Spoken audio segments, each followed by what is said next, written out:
कहानी की शुरुआत होती है और हम एक लड़की को देखते हैं जिसका नाम ली सियंग ई है। ली सियंग आई एक कोरियन फॉरेन कॉन्स्टिट्यूशन में ट्रांसलेटर है जो कि चाइना और कोरिया के बीच में होने वाले बिजनेस डील को मैनेज करती है। ली सियंग आई का काफी बड़ा नाम है, यहाँ तक कि कोरिया के मिनिस्टर भी उसके नाम से प्रभावित हैं। एक दिन जब ली सियंग ई अपनी मीटिंग्स अटेंड कर रही थी तब उसे एक कॉल आता है जिसमें उसे बताया जाता है कि हम जिस इंसान को इतने समय से ढूंढ रहे थे उसका पता चल गया है। ये सुनकर ली सियंग ई काफी बेचैन हो जाती है और फौरन ही मीटिंग खत्म करके उस जगह के लिए निकल जाती है जहां से उस आदमी का पता चला है। ये ली सियंग उस इंसान को पिछले 10 साल से ढूंढ रही है और इस कहानी में हमें एक फ्लैशबैक दिखाया जाता है जहां साउथ कोरिया के इंचिन शहर में एक आदमी जिसका नाम पार्क डूसू है, वह और उसका सहायक जंग बेई दोनों इस शहर के चक्कर काट रहे हैं क्योंकि पार्क डूसू एक लोन कंपनी में रिकवरी एजेंट का काम करता है। उनकी कंपनी से एक महिला जिसका नाम कांग मिंजा है ने लोन लिया है जिसकी ईएमआई पिछले 2 महीने से बाकी है और इस वजह से पार्क डूसू और जंग बेई उस महिला को ढूंढ रहे हैं। लेकिन बहुत खोजने के बाद भी वह पार्क डूसू को नहीं मिलती और वे दोनों थके हारे अपने घर वापस लौटते हैं। तभी उन्हें सामने से कांग मिंजा अपने 10 साल की बच्ची लीस यंग ई के साथ आती हुई दिखाई देती है। कांग मिंजा पार्क डूसू को देख लेती है और भागने लगती है। पार्क डूसू उसका पीछा करता है और उसे पकड़ लेता है और एक नोटिस दिखाते हुए उससे पैसे की मांग करता है। कांग मिंजा कहती है कि मैं अभी पैसे नहीं दे सकती क्योंकि हाल ही में मेरे हस्बैंड की डेथ हुई है और उनकी डेथ के बाद हमारी घर की कंडीशन खराब हो गई है। मैं अगले महीने आकर पूरे 3 महीने का इंटरेस्ट आपको दे दूंगी। तभी ली स्विंग ई पार्क डूसू के हाथ को काट लेती है और चिल्ला चिल्ला कर वहां के लोगों को इकट्ठा करने लगती है। लेकिन पार्क डूसू को इस बात से कोई फर्क नहीं पड़ता। वह कांग मिंजा की बात नहीं सुनता और बोलता है कि तुम्हें लोन के बदले में हमारे पास एक कीमती चीज गिरवी रखनी होगी। तो कांग मिंजा कहती है कि मेरे पास ऐसी कोई चीज नहीं है जिसे मैं गिरवी रख सकूं। तब पार्क डूसू उसकी 10 साल की बेटी लीस यंगी को उठा लेता है और उसे लेकर अपने साथ ले जाने लगता है। अपने बच्चे को जाते देख कांग मिंजा पार्क डूसू से रिक्वेस्ट करती है, लेकिन पार्क डूसू उसकी बात नहीं सुनता है और कांग मिंजा से बोलता है कि कल तुम $750 लेकर मेरे ऑफिस चले आना और अपनी बच्ची को लेकर चली जाना। यह कहकर पार्क डूसू लीस यंगाई के साथ वहां से चला जाता है। रास्ते में पार्क डूसू लीस यंगाई से बोलता है कि मुझे तुम गलत मत समझो, मैं तो बस अपना काम कर रहा हूँ, मैं तुम्हें बढ़िया से रखूंगा और खाना भी दूंगा। बस कल तुम्हारी माँ पैसे लेकर आ जाए फिर तुम उनके साथ चली जाना। तभी कार के पीछे बैठा जंग बेई पार्क डूसू से बोलता है कि अगर इसकी माँ ने हमें पैसे नहीं दिए तो क्या हम इस बच्ची को हमेशा के लिए अपने साथ रखेंगे। तो पार्क डूसू उसका जवाब देता है कि $750 के लिए कोई भी अपनी बच्ची को नहीं छोड़ देगा, इसकी माँ कहीं ना कहीं से पैसे लेकर आएगी। इसके बाद पार्क डूसू लीस यंग ई को अपने घर ले आता है और उसे सोने के लिए एक कमरा देता है। पार्क डूसू लीस यंग ई को पान कहकर बुलाता है। इधर कांग मिंजा पैसे इकट्ठा करने में लग जाती है और सबसे पहले वो उस गैराज जाती है जहां उसका पति काम करता था और वहां जाकर कांग मिंजा गैराज के ऑनर से पैसे की मांग करती है। वो बोलती है मुझे मेरे पैसे चाहिए जो मेरे पति के आपके पास बकाया हैं। तो गैराज का ऑनर उसे जवाब देता है कि मैंने उसके काम के सारे पैसे उसे दे दिए हैं। लेकिन कांग मिंजा बोलती है कि मुझे कोई पैसे नहीं मिले हैं। तो गैराज का मालिक बोलता है कि मैंने तुम्हारे पति के सारे पैसे उसे दे दिए हैं, लेकिन वो किसी और लड़की के साथ भाग गया तो मैं क्या कर सकता हूँ। यहाँ हमें पता चलता है कि कांग मिंजा का पति मरा नहीं है, वो किसी दूसरी लड़की के साथ भाग गया है। इसके बाद कांग मिंजा रोते हुए अपने अंकल को कॉल करती है और उनसे $750 मांगती है। उसके अंकल पैसे देने को तैयार होते हैं। कांग मिंजा पार्क डूसू को अपने पैसे लेने का मैसेज भेजती है, लेकिन उससे पहले ही कोरिया के पुलिस ऑफिसर्स कांग मिंजा को पकड़ लेते हैं और उसे अपने साथ ले जाते हैं। अगले दिन जब कांग मिंजा पैसे लेकर नहीं आती है तो पार्क डूसू और जंग बेई लीस यंग ई को लेकर कांग मिंजा के घर जाते हैं, लेकिन उनकी गाड़ी ट्रैफिक जाम में फंस जाती है, जिसका फायदा उठाकर लीस यंग ई गाड़ी से निकल कर भाग जाती है। पार्क डूसू और जंग बेई लीस यंग आई को ढूंढने की कोशिश करते हैं, लेकिन उन्हें वो नहीं मिलती। वह लोग निराश होकर अपने घर वापस आ जाते हैं। इधर लीस यंग ई अपने घर अपनी माँ को ढूंढने आती है, लेकिन उसकी माँ घर पर नहीं होती। इसलिए लीस यंग आई फ्रिज में रखा बचा हुआ खाना खा लेती है और अपनी माँ को याद करके रोने लगती है। दूसरे दिन पार्क डूसू को पता चलता है कि कांग मिंजा इमिग्रेशन डिपार्टमेंट में है। वह तुरंत ही उससे मिलने जाता है। इमिग्रेशन डिपार्टमेंट के एक ऑफिसर से उसे पता चलता है कि लीस यंग ई अभी तक गायब है और उसका कोई पता नहीं चल रहा है। यह सुनकर पार्क डूसू को भी एक झटका लगता है। वह सोचता है कि लीस यंग ई इतने बड़े शहर में अकेली कैसे रह रही होगी।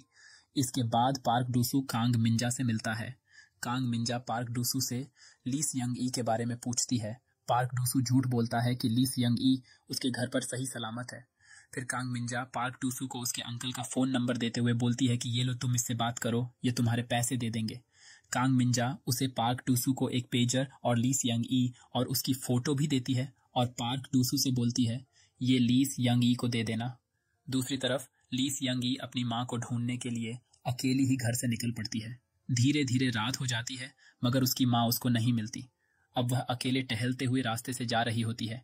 तभी एक नशेड़ी इंसान की नज़र लीस यंग ई पर जाती है। तभी अचानक पार्क डूसू वहां आ जाता है और उस नशेड़ी की खूब पिटाई करता है। वो नशेड़ी वहां से भाग जाता है।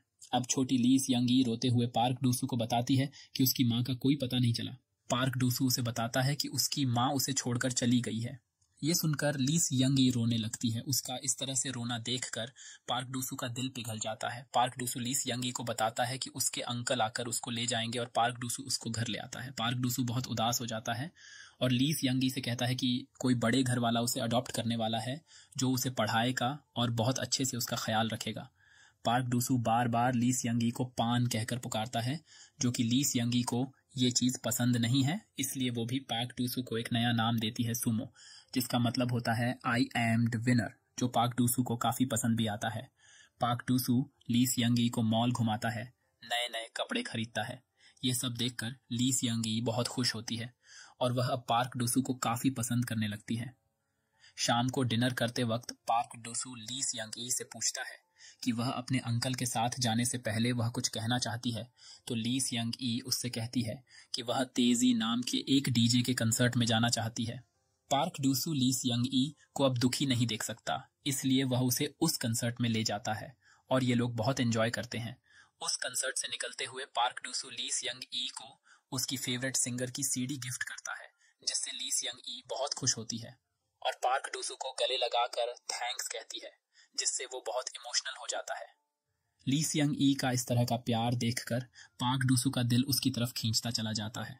रात को वो सभी लीस यंग ई का फेयरवेल सेलिब्रेट करते हैं, लेकिन लीस यंग आई अब वहां से जाना नहीं चाहती है और वह अंदर से बहुत दुखी हो जाती है।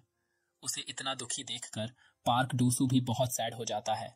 2 ही दिन में उसे उस छोटी लड़की से काफी लगाव हो चुका था और उसकी हर मासूम बातें पार्क डूसू के दिल को छू गई थी।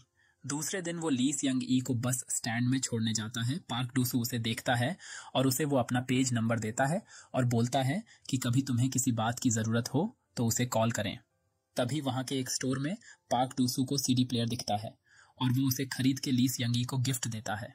सीडी प्लेयर देखकर लीस यंग ई बहुत खुश हो जाती है और पार्क डूसू को गले लगाती है। फिर से पार्क डूसू का दिल पिघल जाता है और वो बहुत सैड हो जाता है। तभी लीस यंग ई के अंकल वहां पर आ जाते हैं, मगर लीस यंग ई उसे पहचानने से इनकार करती है।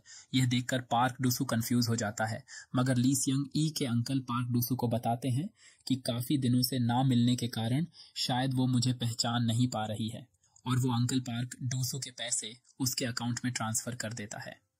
पार्क डूसू लीस यंग ई को अंकल के हवाले कर देता है। लीस यंग ई को जाते देखकर पार्क डूसू काफ़ी उदास हो जाता है। अब लीस यंग ई के जाने के बाद उसका कहीं पर भी दिल नहीं लगता। वो हर पल लीस यंग ई के बारे में ही सोचने लगता है। जंग बे भी जान जाता है कि लीस यंग ई की याद में पार्क डूसू काफ़ी ज़्यादा सैड हो चुका है और वो उससे कहता है कि वो लीस यंग ई को पेज करें, लेकिन थोड़ी देर बाद पार्क डूसू से रहा नहीं जाता और वो लीस यंग ई को कॉल करता है। वो बोलता है कि वो उसका सुमो बोल रहा है, सुबो जो नाम लीस यंग ई ने उसको दिया था।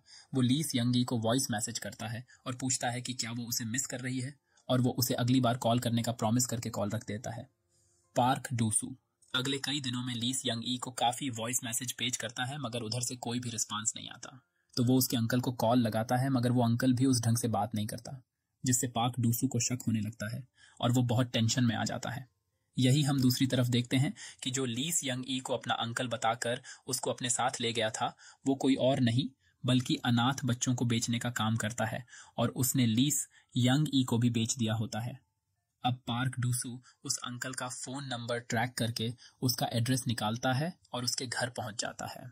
वो उस अंकल को बहुत मारता पीटता है और सारी सच्चाई वो अंकल उसे बता देता है कि उसने लीस यंग ई को एक एजेंट को बेच दिया है। ये सुनकर पार्क डूसू और भी ज़्यादा गुस्सा हो जाता है और उस अंकल को बहुत मारता है। यही हम दूसरी तरफ देखते हैं कि ली सियंग ई एक बार वाली के पास है और वो उसे सारा काम करवाती है, यहाँ तक कि उससे वो टॉयलेट भी साफ करवाती है। अब शाम के समय उस बार में बहुत सारे कस्टमर आने लगते हैं। उसमें से एक कस्टमर बहुत ज्यादा शराब पीकर टल्ली हो जाता है और नशेड़ी हालत में वह एक बियर की बोतल जोर से दीवार में दे मारता है, जिसे साफ करने के लिए ली सियंग ई को अपना खाना छोड़कर आना पड़ता है, जो कि वो उस समय डिनर कर रही होती है। ली सियंग ई अब सारा कांच साफ करने लगती है। फिर से वो इंसान गुस्से से एक गिलास दीवार में दे मारता है, जिससे वो गिलास फूट जाता है और एक कांच ली सियंग ई की गाल में घुस जाता है और काफी खून बहने लगता है। वो डांस बार वाली ली सियंग ई को देखती है। उसे उसके डॉक्टर के पास ले जाने के बजाय नेल पॉलिश उसके जख्म पर लगाने लगती है, जिससे उसको काफी दर्द होता है और वह रोने लगती है। रात को बहुत दुखी होकर ली सियंग ई पार्क डूसू को कॉल करती है और रोते रोते उसे बताती है कि वह बहुत मुसीबत में है। उसकी इस तरह से बात सुनकर पार्क डूसू की आंखों में आंसू आने लगती है। पार्क डूसू ली सियंग ई से वहां का पता पूछता है और ली सियंग ई उसको वहां का एड्रेस बता देती है। और जब पार्क डूसू को पता लगता है कि उस छोटी बच्ची को एक डांस बार में बेचा गया है, तो उसे बहुत गुस्सा आता है। वो तुरंत कार से उस एड्रेस की ओर निकल पड़ता है। जब वो वहां पहुंचता है तो काफी रात हो जाती है। वो डांस बार के पास पहुंच जाता है। ली सियंग आई की ऐसी हालत देखकर उसका दिल दहल जाता है। बार का गेट बंद होता है, जिससे वह गेट के कांच को तोड़कर ली सियंग आई को बाहर निकालता है और गले लगा लेता है। और यहाँ पर दोनों की आंखों से आंसू नहीं रुकती है और ये दोनों काफी रोते हैं। अब गुस्से से पार्क डूसू बियर बार की लेडी को मारने जाता है।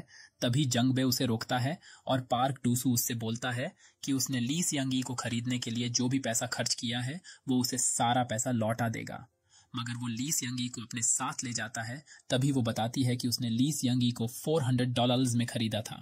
पार्क डूसू उसे अपना फोन नंबर देकर कहता है कि वो उसे कल कॉल करें, वो उसका सारा पैसा अकाउंट में ट्रांसफर कर देगा। पार्क डूसू और ली सियंग ई वापस अपने घर लौटने लगते हैं। अगले दिन पार्क डूसू अपनी कार बेच देता है और उससे आए हुए $400 उस बियर बॉल लेडी के अकाउंट में ट्रांसफर कर देता है। ली सियंग ई वापस पार्क डूसू के घर आकर काफी खुश है। पार्क डूसू ली सियंग ई को डॉक्टर के पास ले जाता है और उसके गाल की जख्म दिखाता है। डॉक्टर उसके जख्म को देखकर पार्क डूसू से बोलता है कि हमें इसकी प्लास्टिक सर्जरी करनी पड़ेगी, वरना जख्म के निशान पूरी जिंदगी ऐसे ही रहेंगे। पार्क डूसू $850 देकर ली सियंग आई की प्लास्टिक सर्जरी करवाता है और अगले दिन उसे एक स्कूल में एडमिशन करवाने के लिए ले जाता है। मगर प्रिंसिपल उससे कहता है कि ली सियंग ई एक अनऑफिशियल कोरियन इमिग्रेंट है, तो इस वजह से उसका एडमिशन यहाँ पर नहीं हो सकता। पर अगर कोई कोरियन उसे अडॉप्ट करे तो वो एक कोरियन कहलाएगी, जिससे उसका एडमिशन हो सकता है। पार्क डूसू ली सियंग आई के भविष्य के लिए वो उसको खुद ही अडॉप्ट कर लेता है और अब उसके बाद से ली सियंग आई स्कूल जाने लगती है और वह उस माहौल में घुलने मिलने लग जाती है।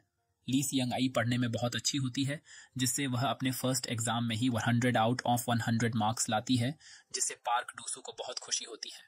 इतने दिन से पार्क डूसू के पास ली सियंग ई रह रही थी, लेकिन अभी भी पार्क डूसू ली सियंग ई को पान कहकर ही पुकारता है। एक दिन ये दोनों कार से कहीं जा रहे होते हैं। तभी ली सियंग ई पार्क डूसू से पूछती है कि आप मुझे पान नाम से क्यों पुकारते हैं। तो वो उसे बताता है पान मतलब गिरवी रखी हुई वो चीज होती है जो बहुत ज्यादा कीमती होती है। तुम मेरी सबसे कीमती चीज हो, तुम मेरी दुनिया हो, इसलिए मैं तुम्हें पान कहकर पुकारता हूँ। देखते देखते दिन गुजरते हैं। अब ली सियंग आई बड़ी हो चुकी थी और वह हमेशा हाई स्कूल में फर्स्ट आया करती थी। उसकी इतनी कामयाबी देखकर पार्क डूसू बहुत खुश होता है। कुछ दिनों के बाद ली सियंग ई कॉलेज के लिए एक एंट्रेंस एग्जाम पास करती है और वह अब कॉलेज जाना शुरू कर देती है। वहीं कुछ दिनों के बाद एक रात ली सियंग ई की नानी का चाइना से कॉल आता है। वो पार्क डूसू को बताती है कि कांग मिंजा बहुत बीमार है और अपनी आखिरी पलों में ली सियंग ई से मिलना चाहती है। यह सुनकर पार्क डूसू को बहुत बुरा लगता है और वह अगले ही दिन ली सियंग ई को लेकर चाइना के उस गांव में पहुंचता है जहां कांग मिंजा रहती है। अपने बचपन का गांव देख के ली सियंग ई भी बहुत इमोशनल हो जाती है। वो घर पहुंचती है और ली सियंग ई की नानी ली सियंग ई से मिलकर बहुत खुश होती है। ली सियंग ई की आंखों में भी आंसू आ जाते हैं। कांग मिंजा अपनी बेटी को देखती है। वो अपनी बेटी को इतनी बड़ी देखकर बहुत इमोशनल हो जाती है और ली सियंग ई भी अपनी माँ को देखकर बहुत इमोशनल हो जाती है। और आखिर में ये दोनों आपस में गले लगकर अपने दुख को हल्का करने की कोशिश करते हैं। कांग मिंजा पार्क डूसू के चरणों में अपना सर रखती है और पार्क डूसू से कहती है कि उसने उसकी बेटी की देखभाल उसके माँ बाप से भी अच्छी की है, जिसके लिए वह उसकी बहुत आभारी रहेगी। अब उसे किसी भी बात का गम नहीं, क्योंकि उसकी बेटी एक अच्छे इंसान की परिवश में पल रही है। रात को कांग मिंजा की माँ पार्क डूसू को बताती है कि डॉक्टर ने बताया है कि कांग मिंजा कभी भी मर सकती है। माँ बेटी की आखिरी मुलाकात करवाने के लिए वह पार्क डूसू का शुक्रिया करती है। थोड़ी देर बाद कांग मिंजा पार्क डूसू से कहती है कि हो सके तो वह ली सियांग के पिता का पता लगाए, क्योंकि उनका भी हक है जानने का कि उनकी बेटी इतनी बड़ी और बहुत काबिल हो चुकी है। ली सियांग के पिता जिंदा है। यह सुनकर पार्क डूसू बहुत शौक होता है। वो इतने दिन से यह समझ रहा होता है कि उनकी मौत हो चुकी है। पार्क डूसू उसे प्रॉमिस करता है कि वो ली सियांग को उसके पिता से मिलवा जाएगा, मगर अंदर से पार्क डूसू बहुत दुखी हो जाता है, क्योंकि वह खुद को ही ली सियांग का पिता मानने लगता है और वह मन ही मन बहुत कुछ सोचने लगता है कि अगर वह अपने पिता से मिली और वो उन्हीं के साथ हमेशा रहने लगी तो यह बातें उसे बहुत डिस्टर्ब करने लगती हैं। दूसरे दिन पार्क डूसू और ली सियांग अपने घर यानी साउथ कोरिया वापस आ जाते हैं। एक दिन ली सियांग की नजर पार्क डूसू के शूज पर जाती है, जो पूरी तरह से घिस चुके हैं। ये देखकर वो बहुत इमोशनल हो जाती है और सोचने लगती है कि एक अनजान इंसान ने उसे अपने माँ बाप का पूरा प्यार दिया और वह अपनी पूरी कमाई ली सियांग के ऊपर खर्चा करता रहा। अपने खुद के ऊपर उसने कभी 1 रुपए भी खर्च नहीं किया। अगले ही दिन वो एक पार्ट टाइम जॉब पकड़ लेती है और जब उसे सैलरी मिलती है तो वो उस सैलरी से अपने पिता के लिए एक न्यू शूज लाती है। यहाँ पार्क डूसू ली सियांग के पिता की खोज में लगता है। तभी उसके सर में एक तरह का स्ट्रोक आने लगता है और आंखें धुंधला जाती हैं, लेकिन पार्क डूसू इस पर ज्यादा ध्यान नहीं देता और ली सियांग के पिता को ढूंढने लगता है। और कुछ समय के बाद पूछताछ करते करते पार्क डूसू ली सियांग के असली पिता के पास पहुंच जाता है। रात को पार्क डूसू ली सियांग को एक बड़े होटल में लेकर जाता है, जहां ली सियांग के पिता उसका इंतजार कर रहे होते हैं। उन्हें देखकर वो थोड़ा इमोशनल हो जाती है। पार्क डूसू ली सियांग को उसके पिता के पास छोड़कर अपने घर चला आता है। वो बहुत शराब पीने लगता है और सोचने लगता है कि कुछ भी हो जाए वो ली सियांग के पिता नहीं है, वो हक किसी और का है। वो अंदर से बहुत मायूस हो जाता है, क्योंकि शायद अब ली सियांग के दिल में उसके लिए वह पिता का प्यार ना रहे। हो सकता है कि शायद ली सियांग अपने असली पिता के पास रहने के लिए चली जाए। तभी ली सियांग का फोन आता है। ली सियांग पार्क डूसू से कहती है ऐसा कैसे, वो वहां पर छोड़कर उसे वापस आ गया, और कहती है कि आप मेरे पापा हैं और मेरी जगह आपके घर में है, ना कि किसी अनजान इंसान के घर में। और वह पार्क डूसू से कहती है कि जल्दी मुझे लेने आ जाओ, मैं आपकी राह देख रही हूँ। यह सुनकर पार्क डूसू बहुत इमोशनल हो जाता है और वो दोनों रोने लगते हैं। उसकी यह बातें सुनकर पार्क डूसू बहुत रोता है। वो उससे कहता है कि वो उसे पिकअप करने तुरंत ही आ रहा है और अब खुशी से ली सियांग का वो सीडी प्लेयर उठाता है जो ली सियांग बाइक पर बैठते वक्त सुनना पसंद करती है। वो अपनी बाइक से ली सियांग को लेने के लिए निकल जाता है और तभी अचानक ड्राइव करते वक्त उसके सर में बहुत जोरदार स्ट्रोक आता है। उसकी आंखें धुंधला जाती हैं और वह अपना कंट्रोल खो बैठता है, जिसकी वजह से उसका एक्सीडेंट हो जाता है। दूसरी तरफ ली सियांग उसके इंतजार में बैठी रहती है, मगर पार्क डूसू नहीं आता। पार्क डूसू उस दिन से लापता हो जाता है। ली सियांग और जंग बेई उसे सालों से ढूंढते रहते हैं, मगर वो उन्हें नहीं मिलता। 10 साल गुजर जाते हैं, मगर पार्क डूसू का कहीं पता नहीं चलता। और यहाँ पर फ्लैशबैक खत्म होता है। जंग बेई को मिली इन्फॉर्मेशन के जरिए एक हॉस्पिटल में जाते हैं, मगर वो पार्क डूसू नहीं बल्कि कोई और होता है। जंग बेई पार्क डूसू को पाने की आशा खो देता है। जंग बेई को लगता है कि शायद पार्क डूसू अब जिंदा ना हो, मगर ली सियांग का मन ही मानता कि उसके पापा के साथ ऐसा कुछ हुआ हो। एक दिन कार से जाते वक्त ली सियांग की नजर बैनर की ओर जाती है जिसमें लिखा होता है आई एम द विनर, जिसको देखकर ली सियांग को अपने बचपन की याद आती है। उसने पार्क डूसू का निक नेम रखा था सुमो। पार्क डूसू को भी ये नेम बहुत पसंद था और अब वो लोग पुलिस स्टेशन जाते हैं और सुमो नाम से सर्च करने को बोल होती है। इस बार उन्हें कामयाबी मिलती है और वो दोनों वहां पर पहुंच जाते हैं। हॉस्पिटल का डॉक्टर उन्हें बताता है कि 10 साल पहले वह बाइक एक्सीडेंट में घायल हुआ था। उसे ब्रेन का प्रॉब्लम था, जिससे उसे ब्रेन स्ट्रोक आते हैं, मगर उसने लापरवाही की और उसने अपने आप में ध्यान नहीं दिया, जिसकी वजह से उसे इतना बड़ा स्ट्रोक आया। अगर वह तभी इलाज करवाता तो आज उसकी इतनी बुरी दशा नहीं होती। डॉक्टर उन्हें एक डायरी दिखाता है जो पार्क डूसू होती है, जिसमें उसने सिर्फ 2 शब्द लिखे हैं, एक सुमो और दूसरा पान। डायरी में दिखा पान। नाम देख के ली सियांग को रोना आता है। अब एक आदमी उन्हें पार्क डूसू के रूम में ले जाता है। वो जंग बेई और ली सियांग से कहता है कि वो किसी को नहीं पहचानता, जंग बेई और ली सियंग ई दोनों अंदर जाते हैं तो उन्हें विंडो से बाहर नजर टिकाए बैठा पार्क डूसू दिखता है। उसकी ऐसी हालत देखकर जंग बेई को रोना आ जाता है। ली सियंग ई उसके सामने आती है मगर वो उसको नहीं पहचानता पाता है। ली सियंग ई उसको देखकर इमोशनल हो जाती है और उसे बताती है कि वो उसकी ली सियंग ई है, मगर पार्क डूसू उसको देखता रहता है और कुछ भी नहीं बोलता। अब ली सियंग ई उसको बताती है कि वो उसकी पान है।